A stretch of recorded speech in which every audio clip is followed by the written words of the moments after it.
जी मैंने फहद की बात सुनी और जाहिर है उनका क्रिटिसिज्म कुछ हद तक वैलिड है।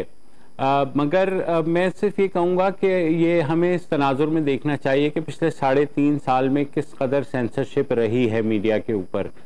जो खबर उनके पास होती भी थी वो भी नहीं दी जाती थी, टेलीफोन्स आ जाते थे और जाहिर है हुकूमत से नहीं आते थे। आप सबको पता है कि कहाँ से वो फ़ोन आते थे। अब आ जाते हैं इस खबर की जानिब। तो हुकूमत ने जैसे सिराजी साहब ने भी कहा कि वजीर आजम ने एक दावा किया, वो लाइव चल रहा था, उसके बाद से बातचीत शुरू हो गई। 2 रोज से मीडिया जाहिर है 3 रोज से फ्रेंजी में मैं कहूँगा है। सीनियर जो वजीर हैं, वज़रा हैं, जिसमें असद उमर जैसे भी वजीर हैं, जिन्होंने एक प्रेस कॉन्फ्रेंस की और फिर मजीद साजिश का उन्हें इंदिया दिया। मीडिया का काम क्या था? मीडिया का काम यह था कि एक तरफ हुकूमत का दावा है, ठीक है, जो जाहिर है मीडिया एक मैसेंजर भी है, मीडिया को वो बताना भी है, लेकिन जाहिर है मीडिया को एक्सप्लोर भी करना है कि इस दावे में क्या कितनी सदाकत है। तो मीडिया ने क्या किया? जो डिप्लोमेटिक करस्पॉन्डेंट थे उन्होंने दफ्तर खारजा से रब्ता किया इस बारे में कि जी आप हमें बताइए। अच्छा, हमारे यहाँ जो इदारे हैं वो बहुत ज़्यादा जो है रिजर्व हो गए हैं ओवर द ईयर्स कि वो सिर्फ इस वजह से अपना कमेंट नहीं देते इस चीज़ के ऊपर कि कहीं हुकूमत नाराज़ ना हो जाए। और हमने देखा है माजी में भी कि अगर इदारों की तरफ से कोई एक इंडिपेंडेंट व्यू आ जाता है तो हुकूमत फ़ौरन उसको जो है न सिर्फ उस पर एक्शन लेती है बल्कि उस इदारे के खिलाफ भी एक्शन लेती है। तो फॉरेन ऑफिस से जब बात की गई और फॉरेन ऑफिस के तर्जुमान से इस बारे में, तो उन्होंने कहा कि वो कमेंट नहीं कर सकते।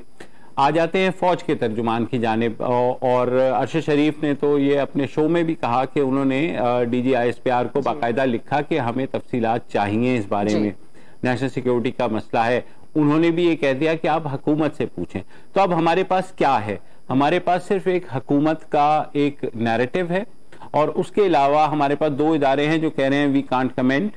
तीसरे हैं वो साहब जिन्होंने असेसमेंट भेजी, यानी असद मजीद खान साहब जो कि फॉर्मर अब एम्बेसडर हैं और ब्रसेल्स में हैं आजकल। उनको भी रब्ता करने की कोशिश की गई, हम सबसे कुछ ना कुछ हेलो हाय उनकी थी, मगर जिस दिन से ये मामला हुआ है उनका टेलीफोन बंद है। और बाकी जगह भी हमने एक्सप्लोर किया है तो जाहिर है ये मरासला जो है ये सिर्फ फॉरेन ऑफिस नहीं गया, ये इदारों के पास भी था, उनसे शेयर भी किया गया, उनके अपने मिलिट्री अताशीज और या उनके जो 3rd सेक्रेटरी, जैसे मैंने पहले भी कहा उमूमन इंटेलिजेंस के ही होते हैं पूरी दुनिया में, हर सिफारत खाने में, तो उन्होंने भी अपने असेसमेंट्स भेजी हुई थी जिनके अंदर इस तरह के किसी थ्रेट का जिक्र नहीं था। तो इनिशियली उन इदारों ने इसको सीरियस नहीं लिया और यही समझा कि एक दावा किया गया हुकूमत की जानिब से जिसका मकसद जो है वो सियासी है, इसका मकसद नहीं, ऐसा कुछ नहीं है।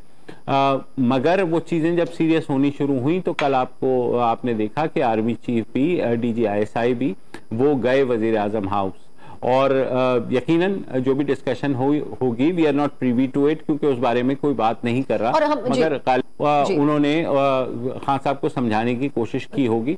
और कल का जो उनका खिताब था वो इसी बिना पर मंसूख हुआ। फिर तय ये पाया, जो मेरी अपनी इत्तलात हैं कि उन सफीर साहब को समन किया जाए, उनके साथ इन्वेस्टिगेट किया जाए कि आप बताइए कि इस सारे मामले में जो है उनकी क्या राय है। अब जो नेशनल सिक्योरिटी कमेटी का आज इजलास हो रहा है, जो कि पहले मरहले पे यही हो जाना चाहिए था कि नेशनल सिक्योरिटी कमेटी के सामने ये चीज रखी जाती, मगर वो नहीं रखी गई। अब आज वो इजलास हो रहा है तो अब देखते हैं। मैं अगेन जैसे मैंने पहले कहा कि खान साहब के खिताब से ज्यादा मैं नेशनल सिक्योरिटी कमेटी की जो प्रेस रिलीज है उसमें इंटरेस्टेड होऊंगा कि उसमें क्या चीज हुई है।